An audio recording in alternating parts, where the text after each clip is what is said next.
Dans l'actualité également, le procès Mehdi Nemmouche. Cet homme a fait valoir son droit au silence pendant les 4 années de l'enquête. Il affirme aujourd'hui qu'il a été victime d'un piège pour lui faire porter l'attentat du musée juif de Bruxelles, fusillade qui a fait, on le rappelle, 4 morts en mai 2014. On retrouve, pour faire le point sur ce procès, Justine Katz en direct de la RTBF, notre partenaire belge. Bonsoir Justine. Mehdi Nemmouche qui sort donc de son silence. Qu'a-t-il dit au juste aujourd'hui ?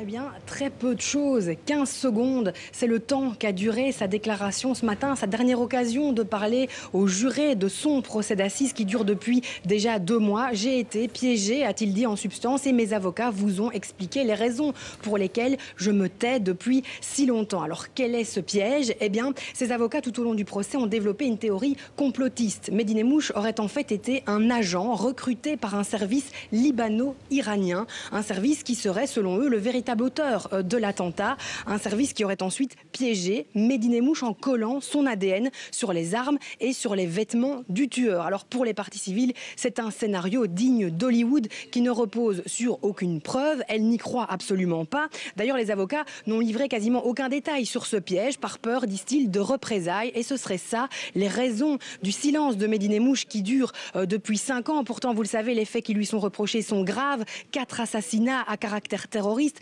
être responsable du premier attentat commis en Europe au nom du groupe terroriste État islamique. Mais bon, il est resté sur sa position. Il a choisi de ne pas s'expliquer, de ne pas répondre aux questions. Les familles des victimes se disent évidemment extrêmement déçues, car aujourd'hui, les débats sont clos. Les jurés sont partis en délibération. Une délibération qui doit décider si Mehdi Nemmouche est coupable ou non et qui devrait durer au moins 2 jours. Justine Katz à Bruxelles.